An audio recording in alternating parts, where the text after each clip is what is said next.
আর আরিয়াদহের মা ছেলেকে মারধরের ঘটনায় ধৃত 6, সিসি ক্যামেরার ফুটেজ দেখে চিহ্নিত দুষ্কৃতীরা, এখনো অধরা মূল অভিযুক্ত। আমাদের সঙ্গে রয়েছেন আমাদের প্রতিনিধি সুবীর। মূল অভিযুক্ত জয়ন্ত সিংকে এখনো পুলিশ গ্রেফতার করতে পারেনি, কিন্তু যে 6 জনকে পুলিশ গ্রেফতার করলো তাদের পরিচয় কি?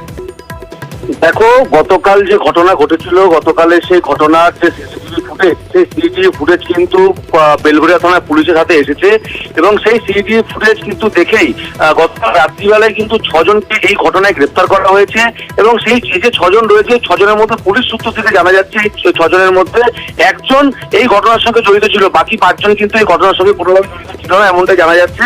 কিন্তু কেন এই 5 জন সহ আর অভিযুক্ত তাকে গ্রেফতার করা হলো, এটাই স্থানীয় বাসিন্দারা তারা প্রশ্ন তুলছেন। পাশাপাশি তোমাকে জানিয়ে রাখি, এই ঘটনায় মূল অভিযুক্ত জয়ন্ত সিং, রাহুল গুপ্তা এবং জঙ্গা, যারা এই মারধরের ঘটনা ঘটিয়েছে, এই 3 জন মূল অভিযুক্ত, তাদেরকে কিন্তু এখনো পর্যন্ত পুলিশ গ্রেফতার করতে পারেনি। তারা কিন্তু পলাতক রয়েছে। তাদের খোঁজে তল্লাশি চালাচ্ছে বেলঘরিয়া থানার পুলিশ এবং ব্যারাকপুর পুলিশ কমিশনারেটের ডিডি ডিপার্টমেন্টের আধিকারিকেরা। বেশ, ধন্যবাদ।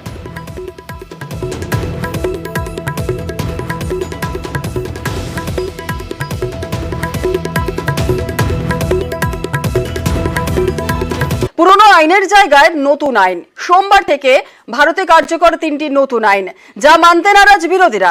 কেন্দ্রের বিরুদ্ধে তারা সরব, পাল্টা জবাব দিয়েছে বিজেপিও।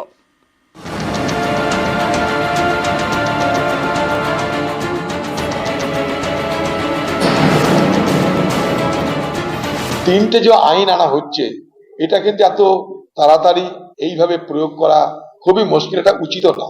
ভারতবর্ষের মানুষ শতাব্দী প্রাচীন আইন ব্যবহার করতে অভ্যস্ত। হঠাৎ করে 1 জুলাই থেকে চালু করে দিলাম, আমার মনে হয় এতে বিভ্রাট বাড়বে, বিড়ম্বনা বাড়বে।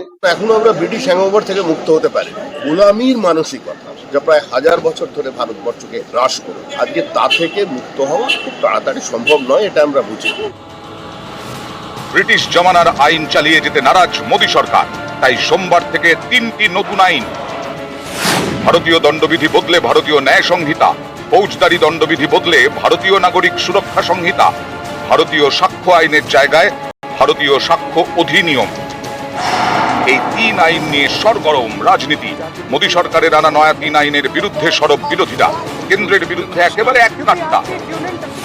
গত বছর অগাস্টে বাদল অধিবেশনের শেষ দিনে 3টি বিল পেশ করে মোদী সরকার। অভিযোগ, বিরোধীদের সঙ্গে আলোচনা ছাড়াই বিল পাস করানো হয়। গত বছর শীতকালীন অধিবেশনের সময় সংসদের দুকক্ষ মিলিয়ে 146 জন বিরোধী সাংসদকে সাসপেন্ড করা হয়। অভিযোগ, এই সুযোগেই আইন সংক্রান্ত 3টি বিল পাস করিয়ে নেয় মোদী সরকার। কেন্দ্রীয় সরকারের দাবি, নতুন আইনে ব্রিটিশ জমানার রাষ্ট্রদ্রোহ সংক্রান্ত আইন প্রত্যাহার করে নেওয়া হয়েছে। পাল্টা বিরোধীদের দাবি, রাষ্ট্রদ্রোহ বাদ দিয়ে কি হবে, নতুন আইন তো আরো কড়া। কাকে রাষ্ট্রদ্রোহ বলা হবে তাও স্পষ্ট করে নতুন আইনে বলা নেই বলে দাবি বিরোধীদের। এছাড়া নতুন এই 3টি আইন একাধিক নাগরিক আইনে হস্তক্ষেপ করবে বলেও বিরোধীদের দাবি। এগুলোকে আমরা এর আগেই বিধানসভায় বলেছি যে দিস ইজ ড্রাকুনিয়ান ল। এটা আমাদের দেশের গণতান্ত্রিক অধিকারকে খর্ব করার জন্য করা হয়েছে এবং আমরা এখানে আমরা প্রস্তাবও নিয়েছিলাম এই 3টে বিলের বিরুদ্ধে এবং আমরা সেই নিয়ে আমাদের যে লড়াই, সেই লড়াই চালু আছে। আজকেও মমতা বন্দ্যোপাধ্যায় তার সিদ্ধান্তের কথা জানিয়েছেন এবং আমরা সেই সিদ্ধান্ত মতো এগিয়ে যাব। অগণতান্ত্রিকভাবে ন্যায় বিচারের চিরকালীন কাঠামোকে নস্যাৎ করে, দেশের বিরোধীদের কথা অগ্রাহ্য করে গায়ের জোরে নতুন দণ্ডবিধি চালু করেছে কেন্দ্রীয় সরকার। গূঢ় অভিসন্ধি, পরিকল্পনা, চক্রান্ত রয়েছে। গায়ের জোরে এই কাজটা চাপিয়ে দিচ্ছে কেন্দ্রের সরকার। টিএমসি আবার এই নিয়ে বলছে, টিএমসি তো চায় দেশে কোনো আইনই না থাকুক, শুধু একটা আইনই থাকুক, যেটা তৃণমূলের আইন। তৃণমূলের নেতারা যখন বলেন তখন রামকৃষ্ণের কথা বলেন, যত মত তত পথ। আর যখন নির্বাচন আসে তখন বলেন সব মত ও এক পথ, সেটা তৃণমূলের পথ। হয় তৃণমূল করো, আর না হলে মাথা মুড়িয়ে নিজের বাড়িতে ফেরো। নিউজ 18 বাংলা। মানিকতলা বিধানসভা সামনেই, এখানে উপনির্বাচন, আর এই আসনে জিততে তৃণমূলের পাখির চোখ আবাসনে। ভিন রাজ্য থেকে আসা বাসিন্দাদের ভোটের দিকেও বাড়তি নজর দিচ্ছে শাসক দল। 10ই জুলাই রাজ্যের 4 বিধানসভা আসনে উপনির্বাচন। এর মধ্যে অন্যতম মানিকতলা, যা পড়ে কলকাতা উত্তর লোকসভার মধ্যে।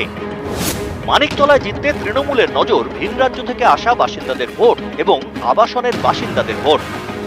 প্রার্থী যাচ্ছেন, জনসংযোগ করছেন, যেখানে হয়তো আবার হিন্দি ভাষাভাষী রয়েছেন, তার জন্য একটা বিশেষ টিম তৈরি করা হয়েছে আমাদের নেতৃত্বের। কোনো জায়গায় যদি কেউ আমাদের ভোট নাও দিয়ে থাকেন, এই স্পেশাল টিমের জনসংযোগ, প্রার্থীর নিবিড় জনসংযোগ, ইস্যু ভিত্তিক আলোচনা, বাড়ি টু বাড়ি আলোচনা, হাউজিং টু হাউজিং আলোচনা, এতে আবার মানুষ এই বাই ইলেকশনে পুরোদস্তুর মমতা বন্দ্যোপাধ্যায় প্রার্থীকেই ভোট দেবে। 21-এর বিধানসভা ভোটে মানিকতলায় জেতে তৃণমূল, বিজেপিকে হারায় 20,238 ভোটে। কিন্তু এবার 24-এর লোকসভা ভোটে মানিকতলা থেকে মাত্র 3,575 ভোটে এগিয়ে তৃণমূল।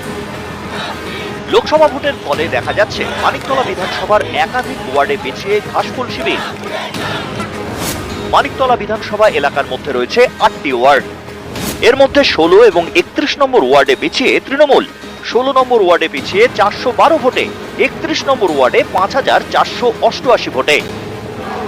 ভবানীপুরের মতোই মানিকতলা বিধানসভা এলাকাতেও ভিন রাজ্য থেকে আসা অনেকে থাকেন। ভিন রাজ্যের বাসিন্দাদের ভোট প্রায় 17%। তৃণমূল মনে করছে এই ভোটের বেশিরভাগটাই এবার গিয়েছে বিজেপির দিকে। মানিকতলা বিধানসভা এলাকায় রয়েছে প্রচুর আবাসন। এই সব আবাসনের বাসিন্দাদের উপনির্বাচনে ভোট দিতে না যাওয়ার প্রবণতা রয়েছে। এই ছবিটা বদলাতে চাইছে তৃণমূল। তারা চাইছে উপনির্বাচন হলেও আবাসনের ভোটাররা যেন ভোট দিতে যান। এই ভোটারদের মন পেতে তৃণমূল কোমর বেঁধে আসরে নেমেছে। বহুতলে প্রচারের জন্য তৈরি করা হয়েছে বিশেষ গ্রুপ। এই গ্রুপের সদস্যরা আবাসনের সোসাইটি মেম্বারদের সঙ্গে বৈঠক করছেন। আবাসন এবং ভিন রাজ্যের বাসিন্দাদের বাড়িতে বাড়িতে তৃণমূলের পতাকা ছাড়া প্রচার করা হচ্ছে। বেশ কিছু আবাসনকে আলাদা করে চিহ্নিত করা হয়েছে। সেখানে প্রচারে যাচ্ছেন তৃণমূলের প্রার্থী। বাংলা, হিন্দি ও ইংরেজি বলায় সাবলীল এমন কর্মীদের প্রচারের কাজে লাগানো হচ্ছে। সম্প্রতি মানিকতলা বিধানসভা এলাকার একটি আবাসন ঘিরে শোরগোল পড়ে। ভোটের ফল বেরোনোর পরে উল্টোডাঙার এই আবাসনে চলে অটোর দাপাদাপি। নেতৃত্বে তৃণমূল কাউন্সিলর। অভিযোগ পেয়ে সেই তৃণমূল কাউন্সিলরকে তীব্র ভর্ৎসনা করেন দলনেত্রী। নির্দেশ দেন ক্ষমা চাওয়ার। সেই মতো আবাসনে গিয়ে ক্ষমা চান তৃণমূল কাউন্সিলর শান্তিরঞ্জন কুণ্ডু। সঙ্গে ছিলেন কুণাল ঘোষ।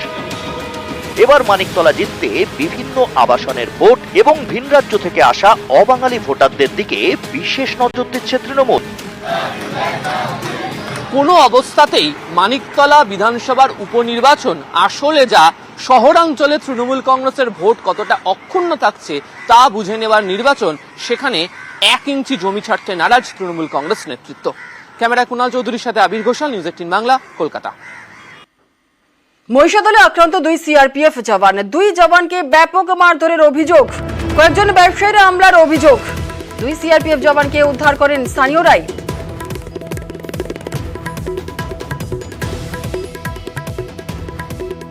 কোলাঘাট থেকে হলদিয়া, তার মধ্যে উল্লেখ করছে এই যে রাজারামপুর, একবার এখানে ব্যাংকের ছাতার মতো অবৈধ দেহ ব্যবসা, মানে হোটেল হয়ে দেহ ব্যবসা হচ্ছে, যার জন্য চুরি ছিনতাই রাহাজানি। সেই যে চুরি ছিনতাই আমরা বিগত দিনে অভিযোগ তুলেছিলাম, আজকে হাতে নাতে প্রমাণ। সিআরপিএফরা আক্রান্ত। তারা একটু সিভিল ড্রেসে যদি ঘুরতে এসেছিল, তাদেরকে তুলে নিয়ে গিয়ে তাদের থেকে সমস্ত কিছু ছিনতাই করে নিয়েছে। তাদের কাছ থেকে টাকা জোর করে ট্রান্সফার করিয়েছে, তাদেরকে এমন মারধর করেছে। আপনারা দেখবেন এইরকম দীর্ঘদিন এই অনাচার এখানে। আমি যেটা বুঝতে পারছি যে এখানে পুলিশ প্রশাসন উদাসীন, তারা এই বিষয়ে কিছুই করছে না। জঙ্গি যোগে বাগদায় গ্রেপ্তার বিজেপির যুব নেতা বিক্রম রায়কে গ্রেপ্তার করেছে লখনৌ অ্যান্টি টেররিস্ট স্কোয়াড।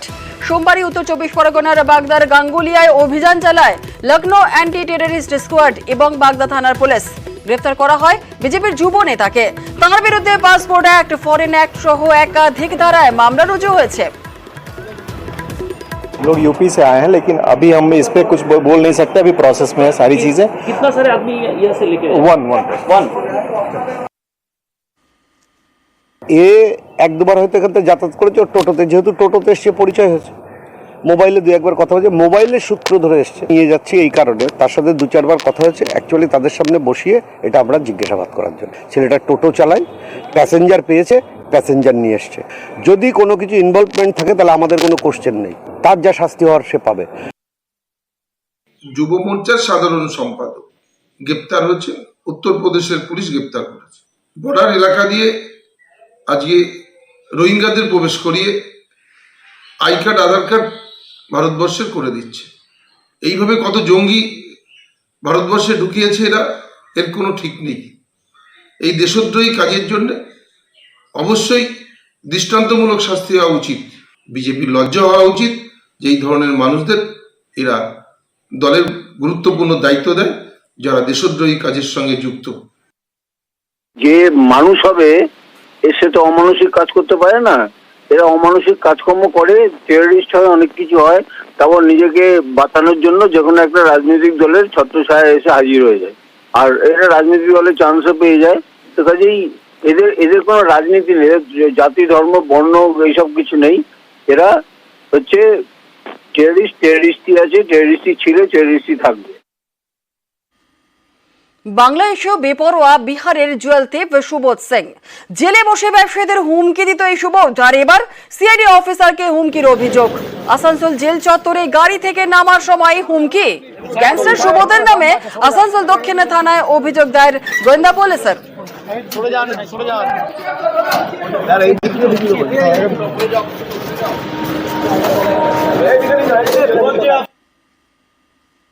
आपके नाम पे बहुत सारा कंप्लेन। अर्जुन सिंह को पहचानते? अर्जुन सिंह, हाँ,